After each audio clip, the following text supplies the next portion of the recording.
NBC presents Frank Lovejoy in Night Beat.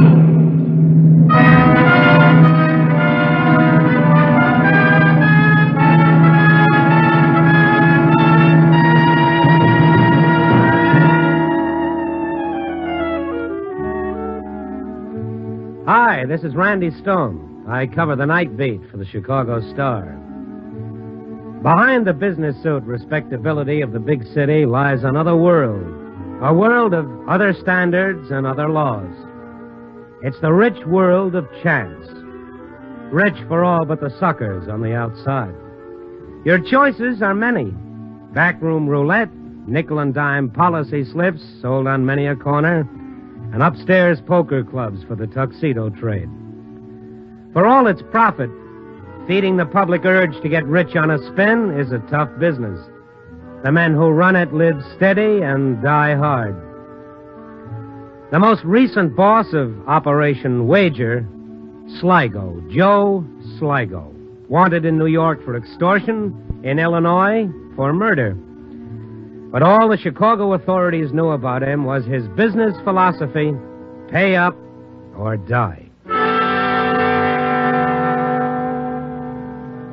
I was just straightening up everything preparatory to a night on the town when I remembered I'd left a story lead on my editor's desk. I walked upstairs and along the corridor toward his office when I heard steps behind me.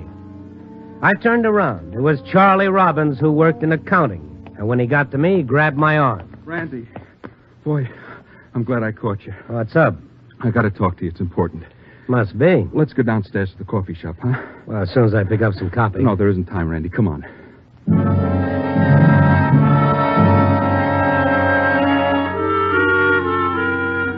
I knew what it was before he told me. It had happened before. Charlie was a family man and a hard worker. A guy with a future, they said. His only trouble was he liked the rattle of dice, and once Charlie started losing, which was most of the time, he'd throw every cent he had to the wolves and then start playing on his credit rating. Charlie's ventures at the tables hadn't leaked through to his boss as yet, only because his friends had kept him out of trouble with cash loans. We crowded into a back booth at the cafe, and I made up my mind I was going to let Charlie sweat this one out alone. Gee, I'm glad I ran into you, Randy. I don't know what I'd have done if I hadn't run into you. Well, the answer is no, Charlie. Listen, Randy, this is the last time, I swear. Every time I bail you out, you only get in deeper. The last time, so help me, Randy, the last time. That's been the story for 2 years, Charlie. What do you let yourself get in so deep for? I don't know what it is. It's something that gets you. Every time I go in there, I go in there saying, I don't care whether I win or lose. I'm just doing it for the fun of it. That's what I say. Then I start to drop some dough. It's like I'm drowning. I got to get back. Then it's all gone, and I come out of it, and there's the guy with my money. I want to reach across and grab it back. And then I remember I lost it. And I got to go home. Can't stay away from it, huh, Charlie? No. Well, what about next time? There won't be a next time, Randy, I swear. Look, Randy, I wouldn't ask you for the money, not if it was just another $50 to some guy in the club, but this is serious. Isn't it always? Yeah, I guess. But this is really serious. Randy, this guy, he told me,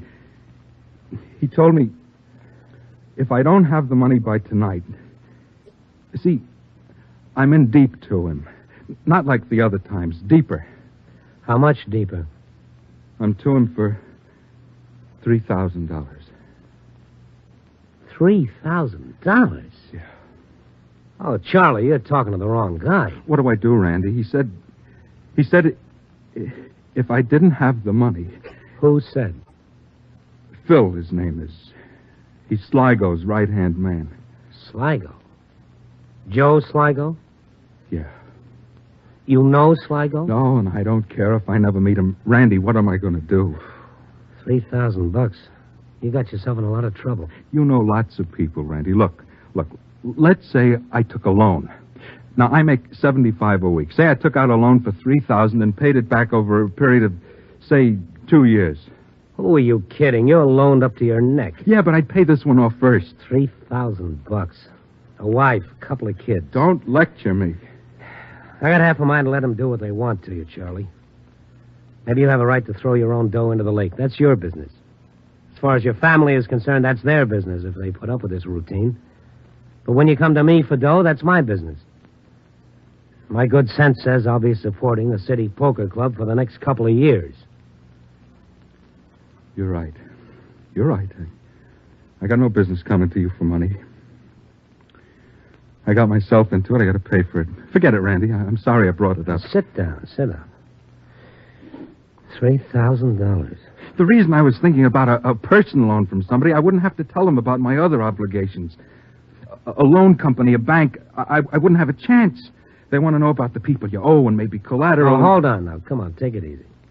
Hey, take a cigarette.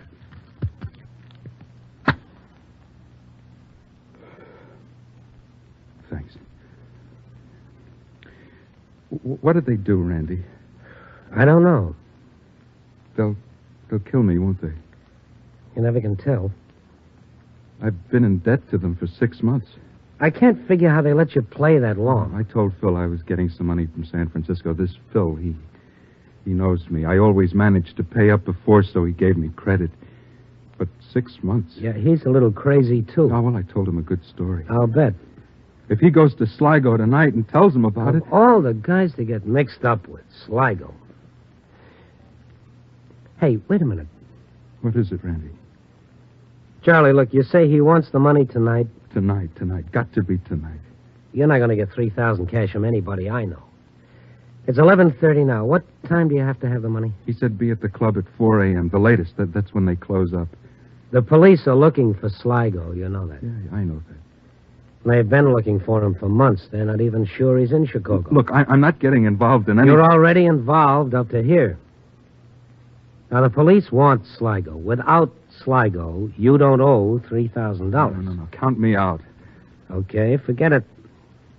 I'm sorry. There's nothing I can do.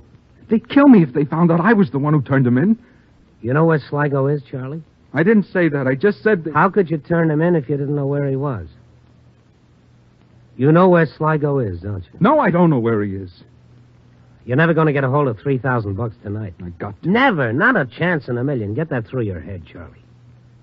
You'll never get a hold of that money tonight. All right.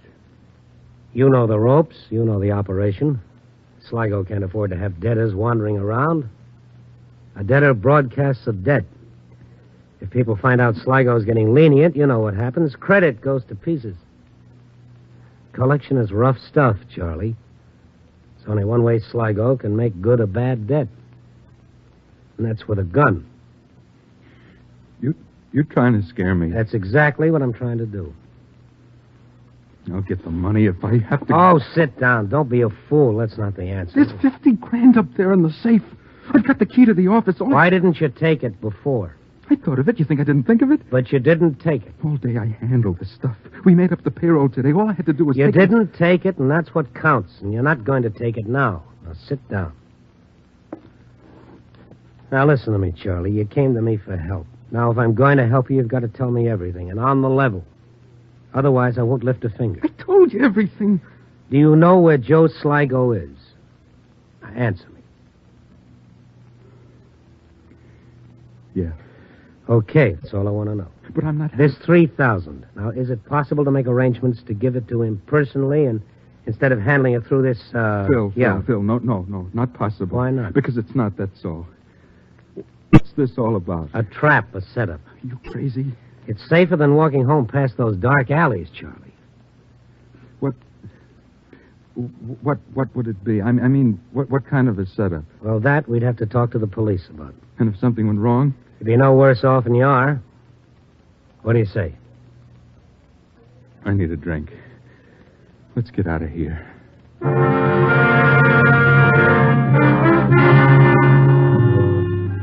Across the street was a little bar.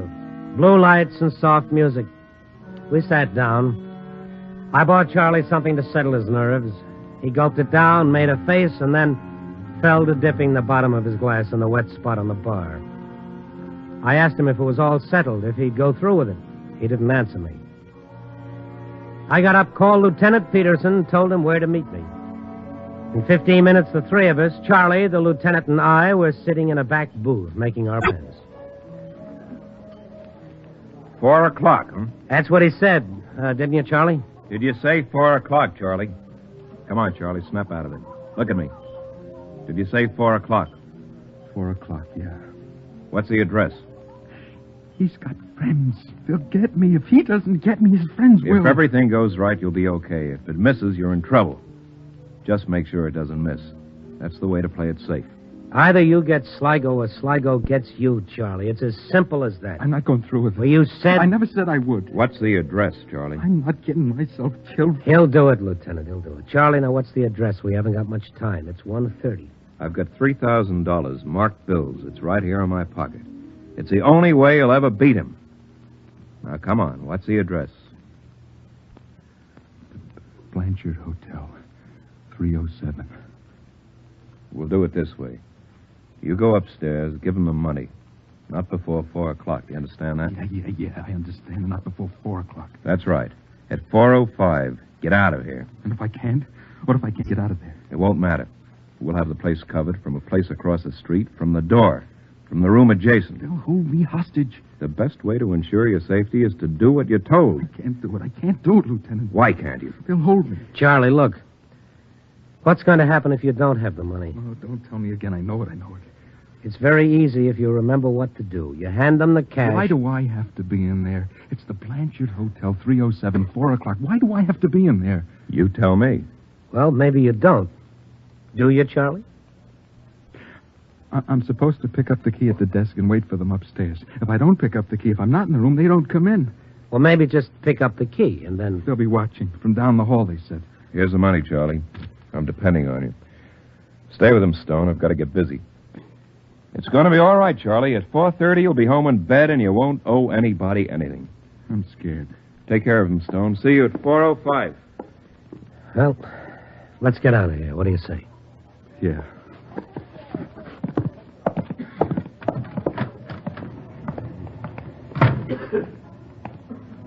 Maybe they're watching.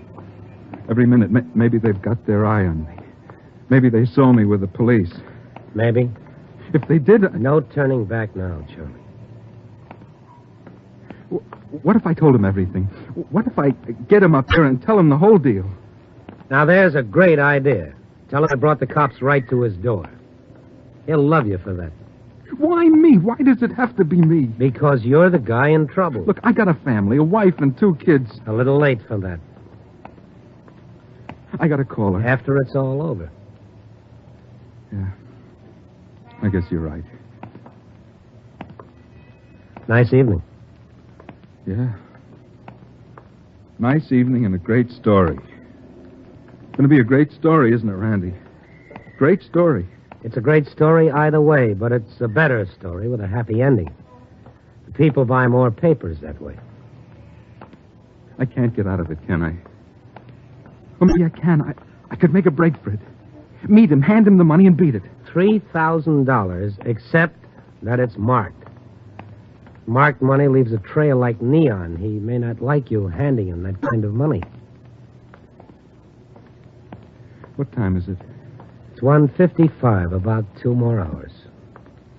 Hello, Charlie. How are you? Remember me? Phil. Yeah, Phil. How you been? You're looking great. Hey, let's go down to the place. I'll buy you a drink. What do you say?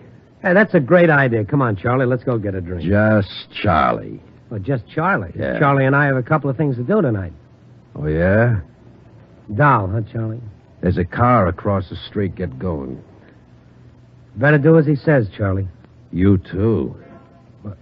Where's the party? Don't get funny, mister. People have a way of getting killed.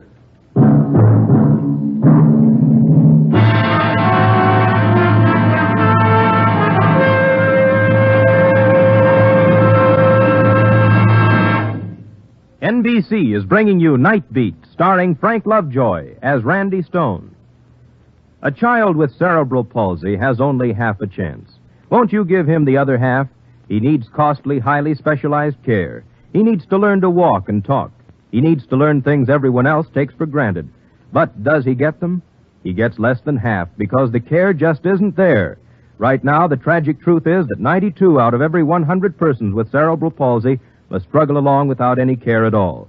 Give them a chance to lead useful, active lives. Give them a chance to become self-sufficient. That's all they ask, just a fair chance. You can help them lead active, useful lives by supporting cerebral palsy, care of your local postmaster. Remember, a child with cerebral palsy has only half a chance. Won't you give him the other half?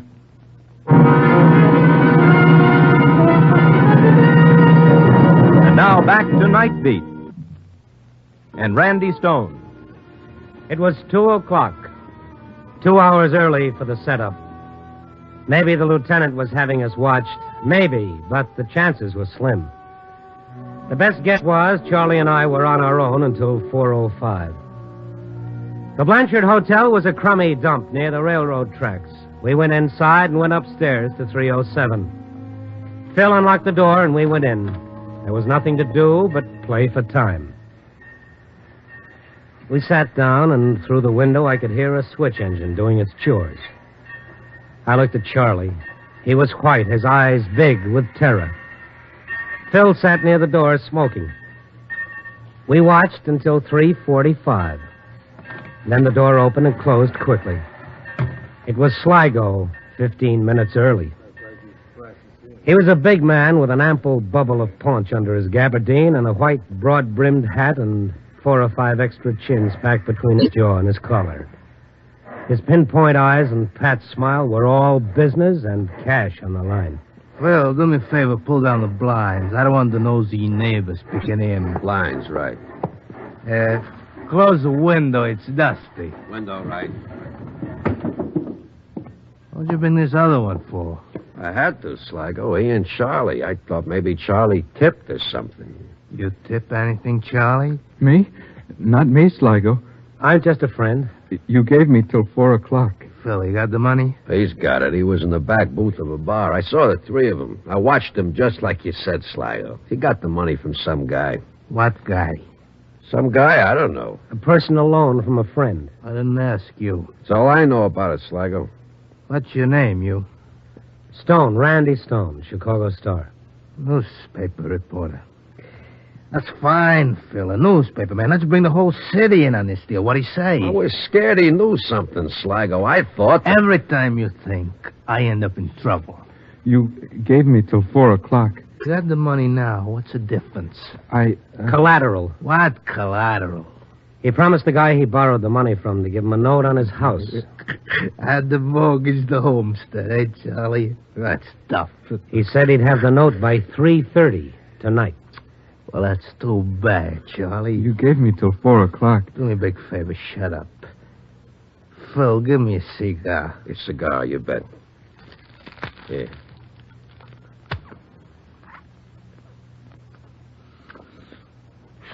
Tell me, Stone, what kind of reporter are you?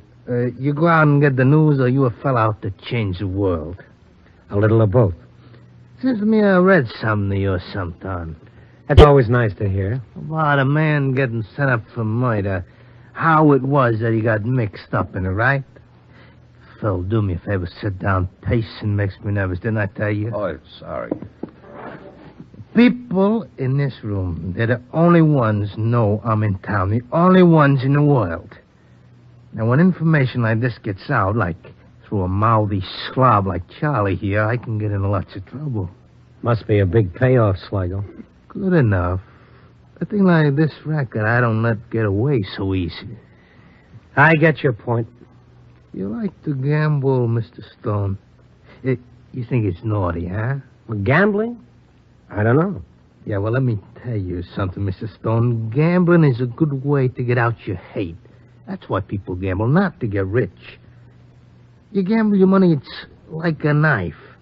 And you gamble, can I stick that knife in that fellow, or will he stick his knife in me, huh? Sligo, listen. Shut up. You're an onion head.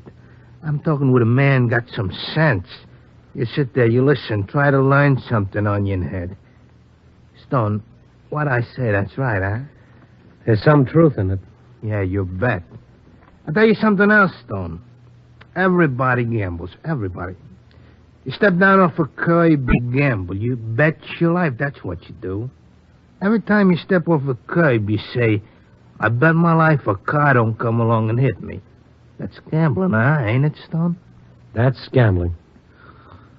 Okay, Charlie, let's have the money. Here, Phil. Count it later. I don't think Charlie's a double-crosser. He hasn't got the nerve. Phil, put it away. Yeah, right. Phil, not naked. Put it in an envelope. I told you to bring an envelope. I got it. What time is it, Phil? 3:40 about. Not about. What time? 3:38. Let's get out of here. Like to take a little bet of mine, Sligo? You got a bet? Sure, what kind of bet? I'll bet you Charlie and I never lived to walk out of here. You're a pretty smart fella, Stone. I like smart fellas. Sorry, gotta be that way. I can't let you blabber now, can I? That wouldn't be safe. That's right. Wouldn't be safe. Just how big a gambler are you? I've been at it a lot of years. Gambling? Big boys like you don't gamble. Not unless it's for big stakes. Big enough to enjoy. What's the biggest loot you ever took, Sligo? 100,000, one roll of the dice. Peanuts. 100,000, that's peanuts, huh? I'll bet you more than that. More than 100,000? I'll bet you our lives. Your lives, huh? Come on, Sligo, let's get out of here. Shut up, Phil. Go on, make your proposition, Stone. One hand of draw poker. For your life. For my life and Charlie's. There's a gamble for you, Sligo. Or are you strictly a sure thing better? A gamble is a gamble, Mr. Stone. If I gamble for your life, what do I get out of it? I got your life right now. I don't gamble for what I already got. One hand of draw poker, Sligo. If you win the kill. If you lose, we get out of here. 100% safe. It's a crazy bet. I get nothing out of it. I'll leave $10,000 for you in a checking box at Grand Central Station. Now, that's my bet. That's what you win. $10,000, Sligo. Our lives are worth more than that. Only to you. Besides, what do you get 10,000? I'll get it. If you don't? You know where to find me. Come on, Sligo. Shut up, Phil. The stakes too high for you? It's a lousy bet. I'll take it. Let's not kid around, I Sligo. told you to shut up, didn't I? You got to pardon him, Stone. He's no gambler. You and me, we got gambling in the blood, huh? Charlie, what about you? You like the deal? What do you say, Charlie? Look at him. He can't say a word. Scared, eh, Charlie? You scared? Phil, the cards. Sorry. Sorry? What do you mean, sorry? Not your cards, not my cards. A new deck. Who buys the deck? I do. Get the cops, maybe? No soap, Stone. I thought there was some... Phil can come with me. There's a counter open in the lobby. Phil, go with him. I don't like it. Don't have to like it. Go with him. I'll be waiting for you, Stone. Come on, Phil.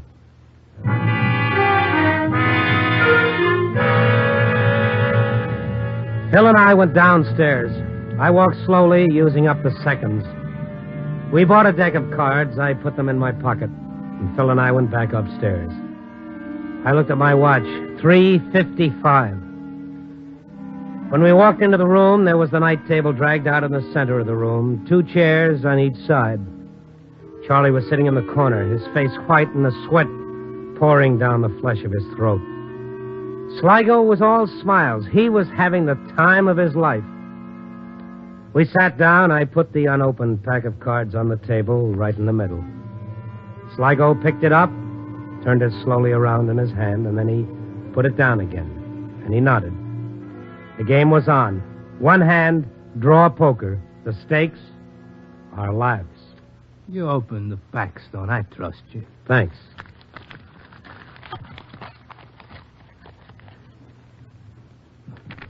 Nice and shiny, huh, Phil? I don't like it. That's because you're stupid. Cut for deal, Stone. Cut for deal. You first. After you. Okay. Queen. Pretty good. Your turn. All right. 10, your deal. No, please, no. Shut him up. Yeah. No, hold it. Let him watch. If he makes too much noise, give it to him, but good. But I like when he watches. Deal. A 5-card draw, that's what you said. 5-card draw, that's right. Fine.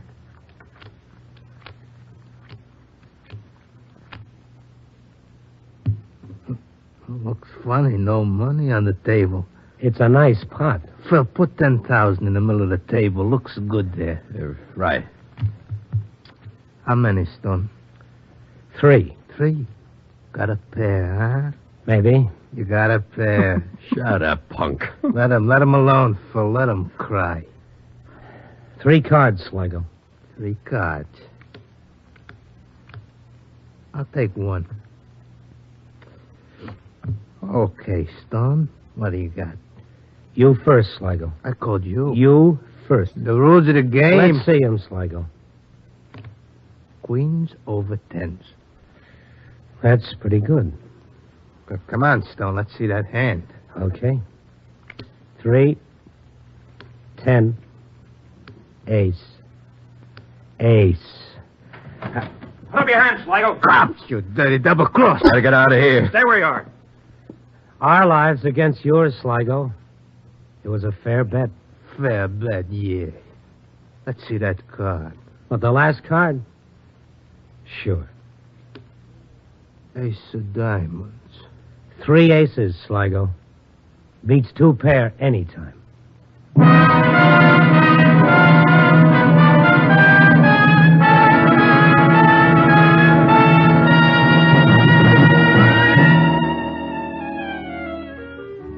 Yeah, Joe Sligo, gambler, got fat on his own odds. The cards were always stacked, and the wheel always favored the house.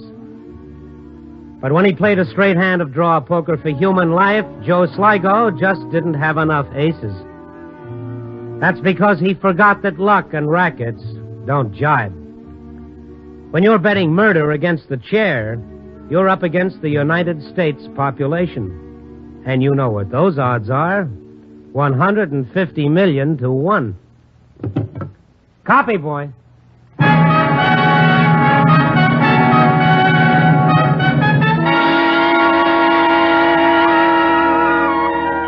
Night Beat, starring Frank Lovejoy, is produced and directed by Warren Lewis.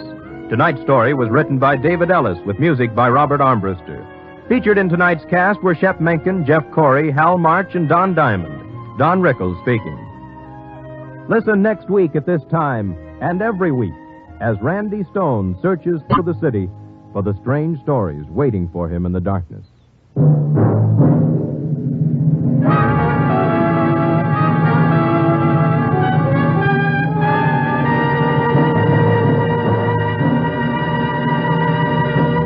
Night Beat came to you from Hollywood. 3 chimes mean good times on NBC.